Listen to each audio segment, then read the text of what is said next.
Friends, welcome back to my YouTube channel UPSC education point. आज हम geography की class करेंगे। क्लास 8th की ज्योग्राफी है, जो हमारा लास्ट चैप्टर है 6 मानव संसाधन। मानव संसाधन का यूज़ कैसे करते थे, इस पे हम बात करेंगे। तो फ्रेंड्स, अगर आप लोगों को इस टाइप की वीडियोस अच्छी लग रही है तो इस चैनल को सब्सक्राइब करके बेल आइकन दबा दे। तो चलिए आज की क्लासेस स्टार्ट करते हैं।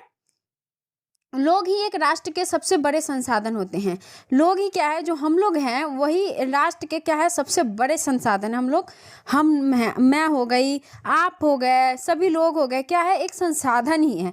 प्राकृतिक की देन केवल उस समय महत्वपूर्ण होती है जो प्राकृतिक की देन है, जो हमें भगवान ने दिया है प्राकृतिक से, जैसे कि जल है, झील है, मिट्टी है, पहाड़ है। ये सब जो तब महत्वपूर्ण होता है जब वे लोगों के लिए उपयोगी होती हैं। जब लोग के लिए इस्तेमाल में आएंगे तभी वो लोग क्या होंगे, महत्वपूर्ण होंगे, जब वे लोगों के लिए उपयोगी होते हैं। लोग अपनी आवश्यकताओं और योग्यताओं से उसे संसाधन में परिवर्तित करते हैं। लोग क्या है, उस संसाधन को, अपनी जो आवश्यकता होती है किसी भी चीज़ को, क्या है, जो चीज़ हमें ज़रूरत होती है उसको क्या अपने उपयोग के लिए क्या करते हैं, योग्यताओं से संसाधन में परिवर्तित कर देते हैं, जिस चीज़ों का हमें उपयोग करना है।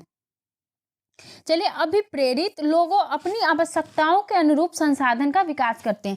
अभिप्रेरित लोग जो हैं, जो हर एक चीज़ को काम करते हैं, जिन्हें हर चीज़ की नॉलेज होती है, वो लोग क्या करते हैं, अपनी आवश्यकताओं के अनुरूप उस संसाधन का क्या है, विकास करते हैं।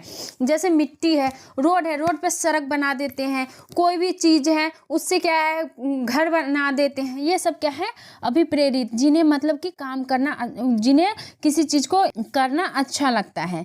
चलिए आगे बात करते हैं। अब अन्य संसाधनों की भांति मानव संसाधन विश्व में समान रूप से वितरित नहीं है।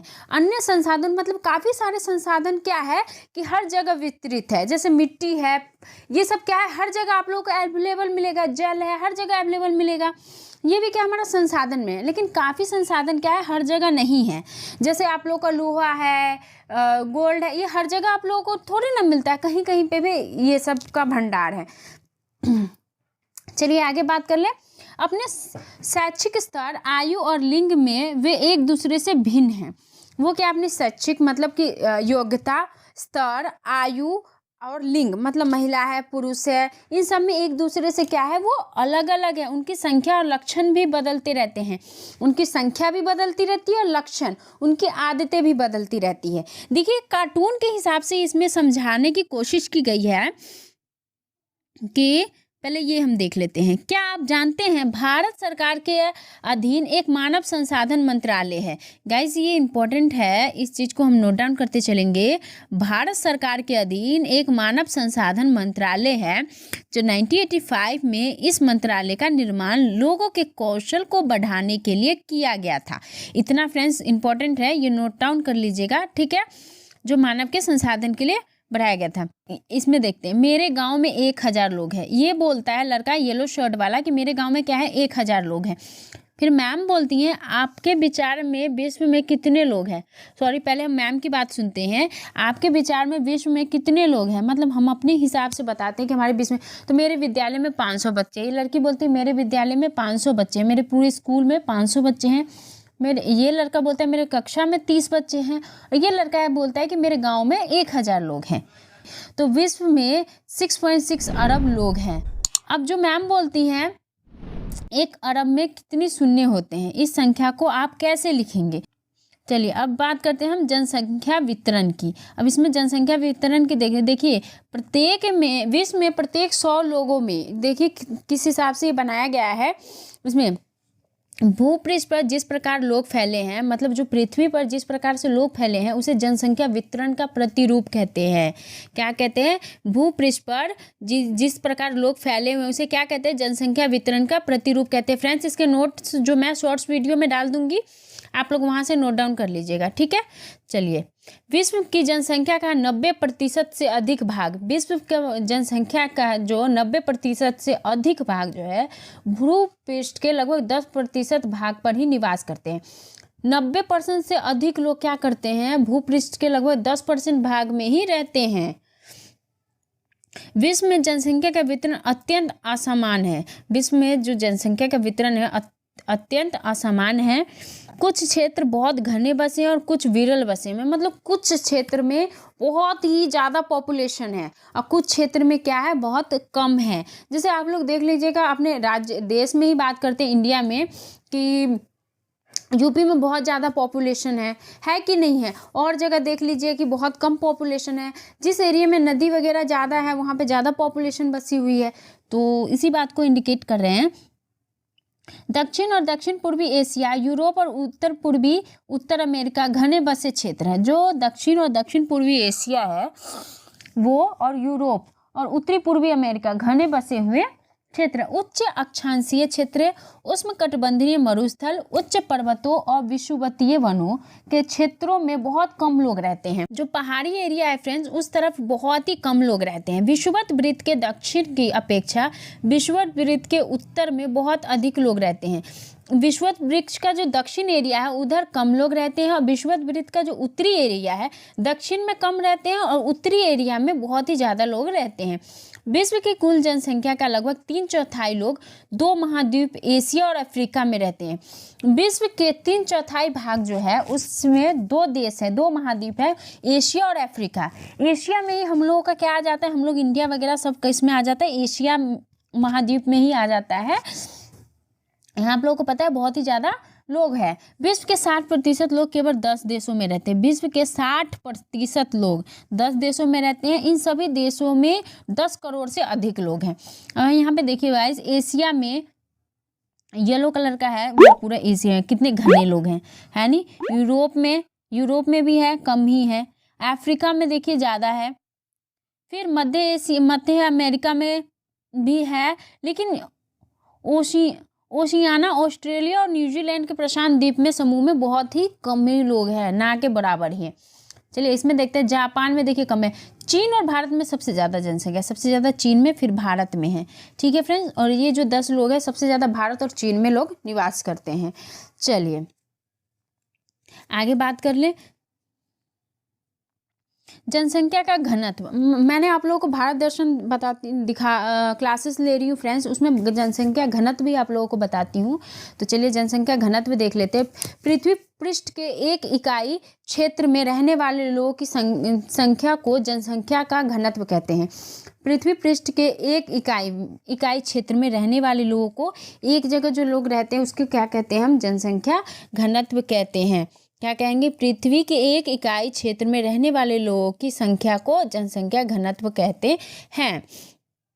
सामान्य रूप से यह प्रति वर्ग किलोमीटर में व्यक्त किया जाता है। जो जनसंख्या घनत्व को हम किस में प्रति वर्ग करेंगे, किलोमीटर में प्रति वर्ग करेंगे। संपूर्ण विश्व का औसत जनसंख्या घनत्व 45 व्यक्ति प्रति वर्ग किलोमीटर है। जो संपूर्ण विश्व का जो औसत जनसंख्या हम घनत्व देखेंगे तो 45 क्या है, 45 वर्ग व्यक्ति प्रति वर्ग किलोमीटर है। सबसे अधिक जनसंख्या घनत्व दक्षिण मध्य एशिया में है। सबसे अधिक जनसंख्या घनत्व कहाँ है, दक्षिण एशिया में है। कहाँ है, दक्षिण मध्य एशिया में है सबसे ज़्यादा घनत्व। इसके पश्चात क्रमशः पूर्वी एशिया एवं दक्षिण पूर्वी एशिया में है। उसके बाद किस में है, पूर्वी एशिया, और कहाँ पे है, दक्षिण पूर्वी एशिया में है। चलिए अब ये बात कर ले, जनसंख्या वितरण को प्रभावित करने वाले कारक। जो जनसंख्या वितरण है उसको कौन कौन से चीज़ें प्रभावित करते हैं। तो भौगोलिक कारण है। स्थलाकृति, मतलब लोग सदैव पर्वतों और पठारों की तुलना में मैदानी भागों में ही रहना पसंद करते हैं। स्थलाकृति क्या प्रभावित करता है कि लोग क्या है, सदैव पर्वतों और पठारों पे रहना नहीं चाहते हैं, क्योंकि वहाँ पे जो खाने पीने का या पानी वानी की बहुत ही ज़्यादा समस्या आ जाती है। इसलिए लोग मैदानी भागों में ही रहना पसंद करते हैं, क्योंकि मैदानी भागों में आप खेती भी कर सकते हैं, जानवरों को चरा भी सकते हैं, ईजिली ट्रैवल भी कर सकते हैं। क्योंकि ये क्षेत्र खेती, विनिर्माण और सेवा क्रियाओं के लिए उपयुक्त है। क्योंकि ये खेती के लिए उपयुक्त है, विनिर्माण के लिए उपयुक्त है, उद्योग काम धंधे यहाँ पे ज़्यादा मिलते हैं। ठीक ना। गंगा के मैदान विश्व के सबसे अधिक घने बसे क्षेत्र है। जो गंगा का मैदान है वहाँ पे सबसे ज़्यादा लोग बसे हुए हैं। जैसे आप लोग देख लोगे, यूपी है, बिहार है, यहाँ पे बहुत ही ज़्यादा लोग बसे हुए। जबकि एंडीज, आल्प्स और हिमालय पर्वत जैसे विलय बसे हुए हैं। एंडीज में, अल्पस में, हिमालय में, यहाँ पे बहुत ही कम लोग बसे हुए हैं। जलवायु, लोग सामान्य चरम जलवायु जो अधिक गर्म अथवा अधिक ठंडी, जलवायु क्या, लोग सामान्य रूप से चरम जलवायु जो अधिक गर्म और अधिक ठंडी, जैसे सहारा मरुस्थल, रूस के ध्रुवीय प्रदेश, कनाडा और अटलांटिका में रहने से बचते हैं। आप लोगों को पता है जहाँ पे सबसे ज़्यादा ठंडी होगी और जहाँ जलवायु अधिक गर्म होगी वहाँ पे लोग रहने से बचते हैं, ठीक ना, वहाँ रहना पसंद नहीं करते हैं। मृदा, उपजाऊ मृदाएं कृषि के लिए उपयुक्त भूमि प्रदान करते हैं। जहाँ पे खेती अधिक होगी वहाँ पे क्या है, लोगों को कृषि के लिए भूमि प्रदान करती है। भारत में गंगा और ब्रह्मपुत्र नदी है। चीन में हवांग ही, चांग जियांग तथा मिस्र में नील नदी। मिस्र में क्या है, नील नदी। गाइस अफ्रीका जो है नील नदी के पास ही, अफ्रीका का किहारा देश है, किहारा देश, वो क्या है, नील नदी के पास ही बसा हुआ है। ये क्षेत्र क्या है, उपजाऊ मैदान, घने बसे क्षेत्र हैं। इन सभी के जो नदियाँ एरिया है वहाँ पे क्या है, घने बसे क्षेत्र हैं, क्योंकि जहाँ पे पानी रहे, मृदा भूमि रहेगी, जहाँ पे कृषि कर पाएंगे वहाँ पे लोग बसेंगे ही। जल का बात कर लेते हैं। लोग उन क्षेत्रों में रहने को प्राथमिकता देते हैं। लोग वहाँ रहने के लिए सबसे पहले आते हैं जहाँ अलवणीय जल आसानी से उपलब्ध होती है, मतलब जो पीने वगैरह का काम के लिए यूज़ पानी उपलब्ध हो, वहाँ पे लोग रहना ज़्यादा पसंद करते हैं। विश्व की नदी घाटियाँ घने बसे क्षेत्र है। विश्व की जो नदी घाटियाँ हैं जहाँ पे नदी वगैरह हैं वहाँ पे लोग बहुत ही ज़्यादा घने बसे हुए हैं, जबकि मरुस्थल विरल जनसंख्या वाले हैं। और जहाँ पे मरुस्थल है, रेगिस्तान वगैरह है, वहाँ पे क्या है, बहुत ही कम लोग बसे हुए हैं। खनिज की बात कर लेते हैं। खनिज निक्षेपों वाले क्षेत्र अधिक बसे हुए हैं। जहाँ पे खनिज उपलब्ध है वहाँ पे क्या है, क्षेत्र बहुत ही अधिक बसे हुए हैं। दक्षिण अफ्रीका की हीरे की खानें और मध्य पूर्वी में तेल की खोज में इन क्षेत्रों में लोगों को रहने के लिए प्रेरित किया। जहाँ पे खनिज वगैरह रहेगा गाइस वहाँ पे क्या है, रोजगार बढ़ेगा तो लोग वहाँ रहना पसंद करेंगे, क्योंकि वहाँ से उन लोगों को इनकम आएगी, ठीक है। अब चलिए बात कर लेते हैं सामाजिक, सांस्कृतिक और आर्थिक कारण। सामाजिक और सांस्कृतिक और आर्थिक कारण क्या क्या प्रभावित करता है लोगों की जनसंख्या पे। तो आर्थिक कारण, औद्योगिक क्षेत्र रोजगार के अवसर प्रदान करते हैं। जो आर्थिक क्षेत्र है उसमें औद्योगिक क्षेत्र रोजगार के अवसर प्रदान करते हैं। लोग बड़ी संख्या में इन क्षेत्रों को आकर्षित करते हैं। क्यों? क्योंकि जहाँ रोजगार रहेगा, मान लीजिए हम लोग क्या है, गांव छोड़ के दिल्ली में रह रहे हैं, काफ़ी लोग गुजरात में रह रहे हैं, मुंबई में रह रहे हैं, क्यों? क्योंकि वहाँ हमें रोजगार मिल रहा है। तो औद्योगिक क्षेत्र रोजगार का अवसर प्रदान करते हैं, यही आर्थिक कारण है। लोग बड़ी संख्या में इन क्षेत्रों की ओर आकर्षित होते हैं, बहुत ही बड़ी संख्या में। बताओ फ्रेंड्स, अभी लॉकडाउन हुआ है तो लोग कह रहे थे मैं नहीं रहूँगा, यहाँ नहीं रहूँगा, लेकिन काम के चक्कर में क्या लोग आ ही रहे हैं, है कि नहीं है? यही बात है। जापान में ओसाका और भारत में मुंबई 2 घने बसे क्षेत्र हैं। जापान में ओसाका, ठीक है, और भारत में मुंबई 2 बहुत ही ज़्यादा घने बसे क्षेत्र हैं। सांस्कृतिक कारण देखते हैं तो धर्म और सांस्कृतिक महानता वाले स्थान लोगों को आकर्षित करते हैं। जो धर्म है, जो जिस एरिया में ज़्यादा जिस जाति के लोग रहेंगे वहाँ पे लोग रहना ज़्यादा पसंद करते हैं, ठीक है ना। वाराणसी, यरूशलेम और वेटिकन सिटी इसके कुछ उदाहरण है। वाराणसी में आप लोगों को पता है मंदिर वगैरह बहुत ही ज़्यादा, अभी योगी सर ने मंदिर का सही से वो काम वाम करवाया, तो लोग यहाँ पे ज़्यादा घने बसे हैं। गंगा नदी है वहीं पे वाराणसी। सामाजिक कारण देखते हैं, अच्छे आवास, शिक्षा और स्वास्थ्य सुविधाओं के क्षेत्र में अत्यधिक घने बसे। जहाँ पे गाइज अच्छी स्कूल होंगी, हम लोगों को क्या, अरे कहाँ बसते हैं, अरे यहाँ पे कहीं पे भी हम रहने जाएंगे पहले देखेंगे अरे यहाँ पे अच्छी स्कूल है या नहीं है, शिक्षा है या नहीं है, हॉस्पिटल है या नहीं है, स्वास्थ्य है ही नहीं, सुविधा है या नहीं, ये सब देखते हैं तभी हम वहाँ रहते हैं। और जहाँ पे ये सारा उपलब्ध होगा वहाँ पे घना एरिया होगा, ठीक ना। ये भी सामाजिक कारण है। उदाहरण के लिए पुणे में देखिए। अब जनसंख्या वितरण की बात कर लेते हैं। जनसंख्या वितरण से तात्पर्य एक निश्चित अवधि के दौरान लोगों की संख्या में परिवर्तन से है। जनसंख्या परिवर्तन से क्या निश्चित होता है कि अवधि के दौरान लोगों की संख्या में परिवर्तन से है, उसकी अवधि के कारण जनसंख्या में परिवर्तन से है। विश्व की जनसंख्या स्थिर नहीं रही है। विश्व की जनसंख्या क्या है, स्थिर नहीं रही, एक जगह नहीं रहती है, ये कई गुना बढ़ गई है। मतलब आप लोग देखोगे कि बहुत ही ज़्यादा जनसंख्या क्या है, बढ़ रही है। जैसे चित्र 6.3 में दिखाया गया है, जो मैंने वो जनसंख्या वितरण आप लोग को दिखाया गया है, उसमें, क्योंकि ऐसा वास्तव में जन्म और मृत्यु की संख्या में परिवर्तन के कारण हुआ है। जन्म में पता है मरते एक है, जन्म लेते हैं 4-5, है कि नहीं है। लेकिन गाइस जनसंख्या को कंट्रोल करना जब हम कंट्रोल करेंगे तभी हमारा रोजगार बढ़ेगा। क्योंकि कैसे बढ़ेगा रोजगार? मान लीजिए आप लोग 1 किलो लड्डू लाए, अगर 1 किलो लड्डू में 10 पीस चढ़ा, अगर आप लोग के घर में 10 लोग हैं तो आप लोग क्या एक एक बांट दोगे। लेकिन वही आपके घर में ज़्यादा मेंबर है तो थोड़े थोड़े थोड़े थोड़े बांटोगे। इसी टाइप में रोजगार का भी आ गया है, क्योंकि हमारे इंडिया में इतनी ज़्यादा पॉपुलेशन हो चुकी है कि रोजगार आता है, इतने लोग हैं कि सभी को नहीं मिल पाता। जब जनसंख्या कमेगी तो रोजगार भी बढ़ेगा। ठीक है, अभी योगी सर ने जनसंख्या पे बोला भी है कि जिनका एक बेबी रहेगा वो अगर ऑपरेशन करवाते तो उन्हें पैसे मिलेंगे 50,000। ये अभी हमारा संविधान में आएगा गाइस, थोड़ा टाइम लगेगा, लेकिन ये संसद में पास हो चुका है ये बिल। 2 बच्चे से ज़्यादा अलाउड नहीं है। ये सही काम किए हैं क्योंकि बहुत ज़्यादा जनसंख्या हो रही है। ठीक ना फ्रेंड्स, तो चलिए आगे बात कर लेते हैं। ऐसा वास्तव में जन्म मृत्यु के परिवर्तन का कारण हुआ है। मानव इतिहास में लंबी अवधि में सन 1800 तक विश्व की जनसंख्या धीरे धीरे बढ़ी है। 1800 तक क्या है, जो जनसंख्या है धीरे धीरे बढ़ी है, लेकिन संख्या में बच्चे जन्म पहले 1800 में पहले के लोगों को बच्चे बहुत जन्म लेते थे लेकिन बचते नहीं थे। क्यों? क्योंकि स्वास्थ्य सुविधा उस टाइम उतनी नहीं थी, तो बच्चे जन्म लेते थे, किसी भी बीमारी से मर जाते थे, उतनी मेडिसिन वगैरह भी उपलब्ध नहीं थी, तो इस जनसंख्या क्या है धीरे धीरे बढ़ती थी।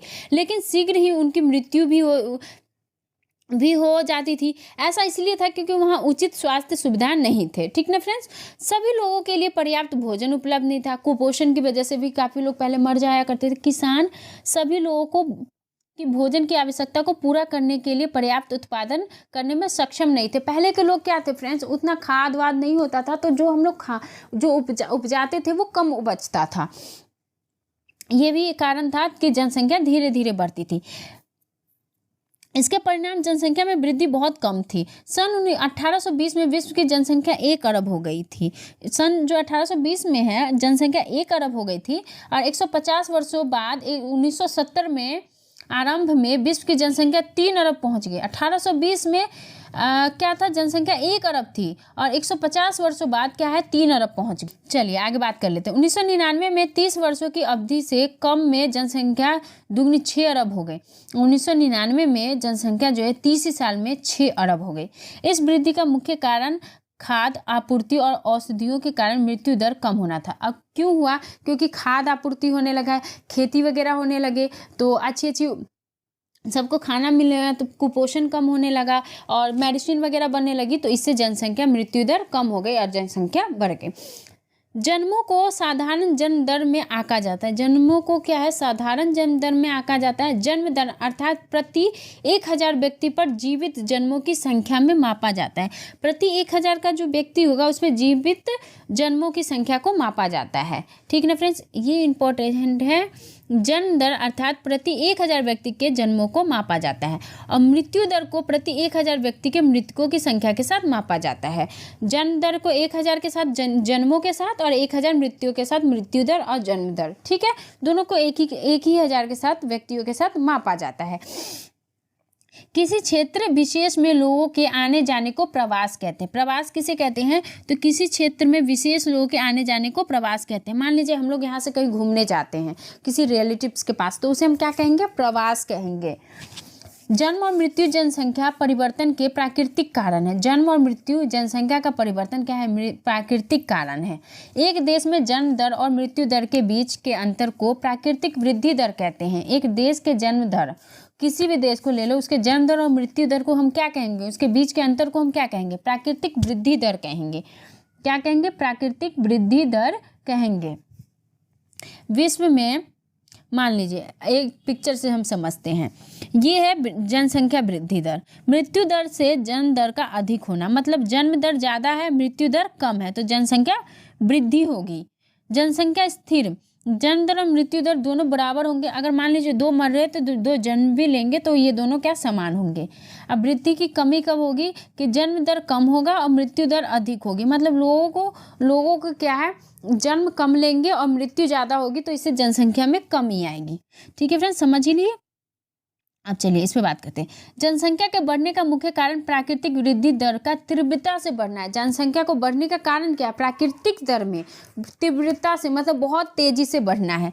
प्रवास एक अन्य कारण है। प्रवास क्या है? एक अन्य कारण है, वो अलग ही कारण है, जिससे जनसंख्या के आकार में परिवर्तन होता है। जिससे क्या है? जनसंख्या के आकार में परिवर्तन होता है। वो अन्य कारण, मान लीजिए यहाँ से वहाँ गए, इसमें वृद्धि दर की कोई वो नहीं है। वृद्धि दर जन्म और जन्म पे डिपेंडेंट होता है, यहाँ से वहाँ जाने पे नहीं होता है। लोग एक देश में अथवा देशों के बीच एक स्थान से दूसरे स्थान पर जा सकते हैं। प्रवासी वे लोग कहते हैं जो एक देश, जैसे यहाँ से हम लोग दूसरे देश में जाते हैं, उसे क्या कहेंगे? उत्प्रवासी कहते हैं। और जो देश छोड़ते हैं उसे अप्रवासी कहते हैं। जो लोग देश ही छोड़ देते हैं उसे क्या कहते हैं? अप्रवासी कहते हैं। घूमने जाते हैं उसे हम तो क्या कहेंगे? उत्प्रवासी कहेंगे। और जो देश ही छोड़ के चले जाते हैं उसे अप्रवासी लोग कहते हैं, जो देश में आते हैं। संयुक्त राज्य अमेरिका और ऑस्ट्रेलिया जैसे देशों में भीतर प्रवास अथवा अप्रवास द्वारा संख्या बढ़ी है। संयुक्त राज्य अमेरिका और ऑस्ट्रेलिया में क्या है? प्रवास द्वारा भी और अप्रवास द्वारा भी जनसंख्या बढ़ी है। मतलब लोग यहाँ से वहाँ जाते ही हैं काम वगैरह के लिए। सूडान देश एक ऐसा उदाहरण है जिसमें लोगों के बाहर चले जाने अथवा उत्प्रवास के कारण जनसंख्या में कमी का अनुभव किया गया है। उत्प्रवास के कारण क्या है? जनसंख्या में वहाँ पे सूडान में कमी देखा गया है। अंतर्राष्ट्रीय प्रवास की सामान्य प्रवृत्ति यह है कि लोग अच्छे आर्थिक अवसरों की खोज में कम विकसित राष्ट्रों से अधिक विकसित राष्ट्रों में चले जाते हैं। अंतर्राष्ट्रीय प्रवास का क्या मतलब है? लोग जहाँ पे कम विकसित हैं, मान लीजिए हम लोग कहीं गाँव में रहते हैं, तो हम लोग जहाँ पे रोजगार ज़्यादा रहेगा वहाँ पे जाएंगे, और जहाँ पे ज़्यादा क्या कहते हैं इंडस्ट्रीज वगैरह होगा वहाँ पे जाएंगे कि हमें वहाँ रोजगार मिलेगा। ठीक ना। देशों के अंदर बड़ी संख्या में लोग रोजगार, शिक्षा और स्वास्थ्य सुविधाओं की खोज में ग्रामीण क्षेत्रों से नगरीय क्षेत्रों की ओर चले जाते हैं। तो ये बात राइट है फ्रेंड्स। गांव से लोग क्या है? बाहर आते ही हैं, क्योंकि वहाँ पे अच्छी पढ़ाई मिलेगी, शिक्षा मिलेगा, अच्छे हर एक चीज़ सुविधा मिलेगी। जनसंख्या परिवर्तन के प्रतिरूप क्या क्या? जनसंख्या परिवर्तन का प्रतिरूप है, परिवर्तन मतलब चेंज होना। जनसंख्या वृद्धि की दर विश्व में अलग अलग है। जनसंख्या वृद्धि की दर अलग अलग है। यद्यपि विश्व की कुल जनसंख्या तीव्रता से बढ़ रही है, अगर विश्व की जनसंख्या अधिक तेजी से बढ़ रही है, तथापि सभी देशों में यह वृद्धि अनुभव नहीं की जा रही है। सभी देशों में यह वृद्धि अनुभव नहीं की जा रही है, किसी किसी देश में की जा रही है। कुछ देशों में जैसे केन्या में जनसंख्या वृद्धि दर ऊंची है। केन्या में क्या है? वृद्धि दर बहुत ही ज़्यादा ऊंचा है। उन देशों में जन्म दर और मृत्यु दर दोनों ही उच्च है। जन्म भी उतना ही होता है, मृत्यु भी उतना ही होता है। तो हाल ही में स्वास्थ्य सेवाओं में सुधार के साथ मृत्यु दर कमी हो गई है। वहाँ पे क्या? स्वास्थ्य सुविधाओं को बढ़ाया गया ताकि मृत्यु दर को कम किया जा सके। परंतु जन्म दर अभी भी अधिक है। जन्म दर क्या है? अधिक है, जिसकी वृद्धि दर बढ़ रही है। जन्म दर ज़्यादा, मृत्यु नहीं होगी तो जन्म दर तो भाई बढ़ेगा ही बढ़ेगा। जन्म होगा, लोग की पॉपुलेशन बढ़ेगी ही। अन्य देशों में जैसे यूनाइटेड किंगडम में निम्न जन्म दर और मृत्यु दर कारण जनसंख्या वृद्धि दर मंद है। वहाँ पे जन्म दर भी कम है, मृत्यु दर भी कम है, लेकिन तो ये क्या है? मंद है, ठीक ठाक है। जनसंख्या संगठन की बात करते हैं। किसी देश की जनसंख्या कितनी भी अधिक हो, उसका उस देश की आर्थिक विकास के स्तर से कुछ अंतर नहीं पड़ता।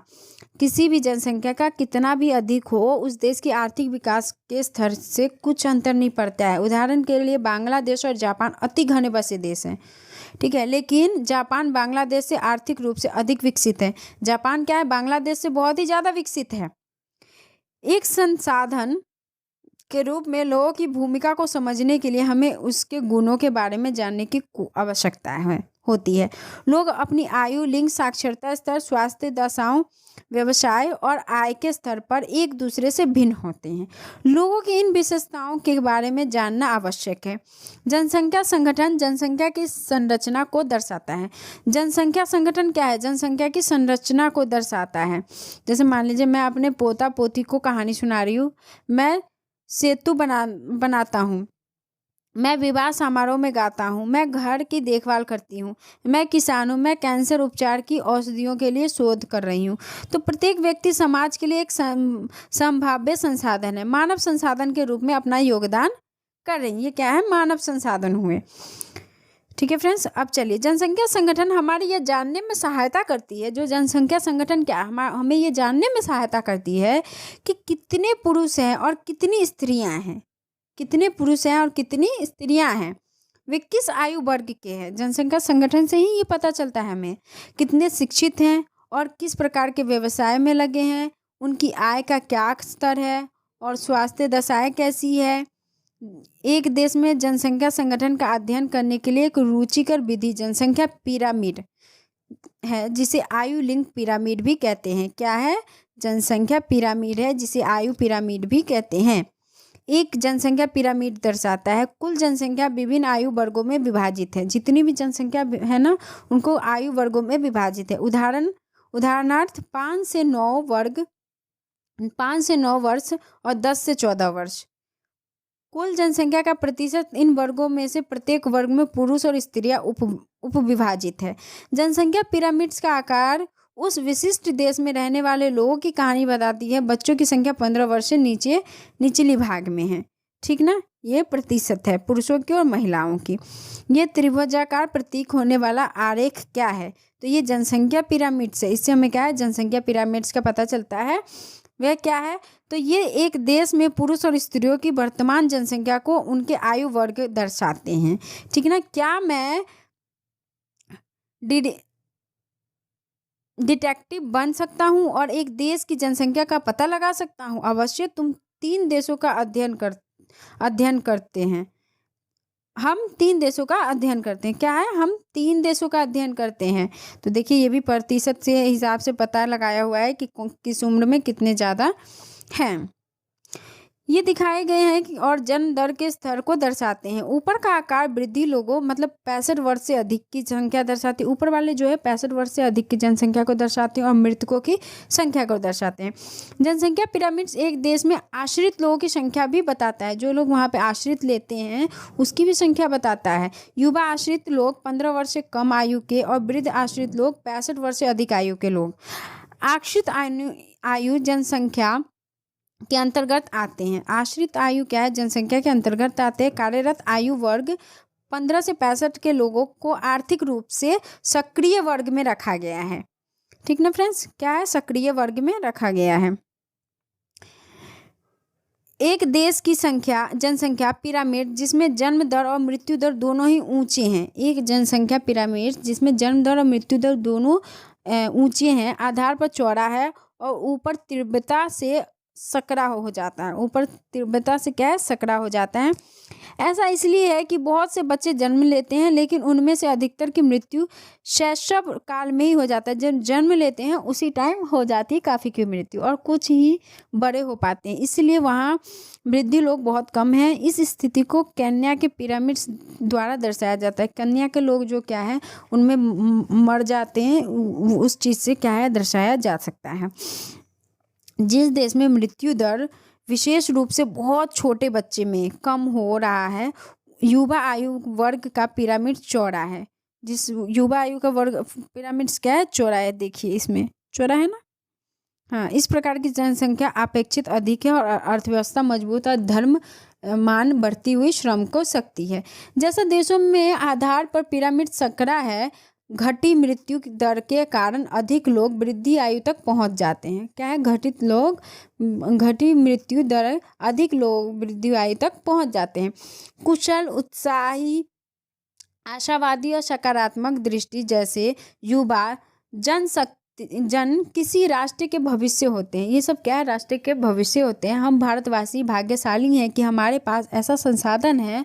उन्हें योग्य एवं उत्पादक बनाने के लिए, कुशल बनाने और अवसर प्रदान करने के लिए अवश्य ही शिक्षित किया जाना चाहिए। ठीक है फ्रेंड्स, हमें क्या है लोगों को शिक्षित करना चाहिए, ताकि क्या है हमारा जो जनसंख्या वृद्धि दर लोगों को इलाज हो सके, आगे बहुत सारे काम हो सके। ठीक है फ्रेंड्स, तो आप लोगों को अगर ये वीडियो पसंद आई हो तो प्लीज़ इस चैनल को लाइक, सब्सक्राइब और शेयर ज़रूर कर दें। Thank you so much friends.